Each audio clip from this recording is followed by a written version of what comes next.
Don't have to depend on nobody else. Here a couple of years ago I was out washing a car. Imagine that. And we got a well down there, and we've been living down there, being Omer and Karen's neighbors for, I think, soon be 27 years. And Ronnie's daddy I'm glad he's like he was. When something broke, he fixed it so he wouldn't have to fix it again. That'll preach. Yeah. But so far I haven't touched that well in all the years I've lived there. I thought, if this thing, when it blows up, this pump burns up, I ain't fooling with it. 'Cause we got this city water here, and I just turn a couple valves. If I want to wash the car out here, I'll be fine. And then we had that water scare. Yeah. Come on. I made up my mind. If I go home today, I ain't got the water on in the well, but I find out that pump's burned up. My number one goal in the morning is going to be buying me a new pump. Right. Right. A lot of folks, listen, a lot of folks is running around depending on somebody else's well, Zach. That was a wonderful job. Right. Once a year, don't get it. Man, these folks, don't you imagine it was a long time between feasts? Oh, yeah. How dry they got. Yeah. How down spiritually they got. Yep. Amen. Come on, this'll preach, but I'm trying to hold my peace. You done talked and preached all morning, preacher, and we got to go eat. I know. These folks living like that today. Right. Trying to live off somebody else's well. You're right, preacher. A lot of folks comes to church trying to live off the testimonies and what the preacher's got. And they're going home. Listen, if I remember, it feels good coming to church. You know, being around, even if you're not saved, being around, it lifts you up. You're right. Especially for church. Now, I've been to places I didn't get lifted up. I've been to churches since I've been a Christian. Buddy, I've just soon been mowing grass or cutting firewood. Yeah. The worst job I ever had growing up was hoeing corn. Or hoeing anything. Man, it's a lot easier to go to Kroger's and buy than to go through all of that stuff. But I've been in churches, I'd rather been out in the sun hoeing all day long. Come on, preacher. Because there was no life. Yeah. But Jesus told him, as Zach said, you're enjoying what the priest got today. Yeah. Jesus said, if you'll take what I got, you can have it at your own house. Come on. You're right. Amen. Any man come. Any man. Yeah. You're right. Any man come. We've got spoiled, church. Oh, yeah. Years ago, I'm going to tell you this, and we're going to close. Years ago, Reader's Digest, and I never read, my dad read it all the time.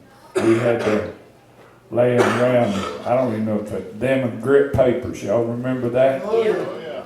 You young ones, grit papers ain't sandpaper. Grit paper was a newspaper. Reader's Digest had an article about some seagulls. I think it was in St. Augustine. And it was a big deal. A bunch of seagulls were starving to death. And they couldn't figure out what was going on. Them seagulls just stand on the dock or whatever they do or around the dock. And buddy, they was getting weaker by the day. And folks said, man, are they sick? And they brought biologists in and scientists. And they get one said, they ain't sick, ain't got no diseases or nothing. And finally, they figured it out. At one time, this dock where they was at, all the boats came in, all the shrimp boats come in. When those fishermen would dock, they would go through their nets and go through their place where they kept their catch, and they would discard the things that they didn't. Them seagulls depended daily on them fishermen. What happened? They forgot how to fish themselves. Come on. Come on, preacher, you're right. And they starved. And soon they figured out that the very reason was they depended on somebody else's well, somebody else's fishing. And I'm here to tell you, Paul told Timothy, you need to stir that thing up. You need to learn how to fish again. It's in you.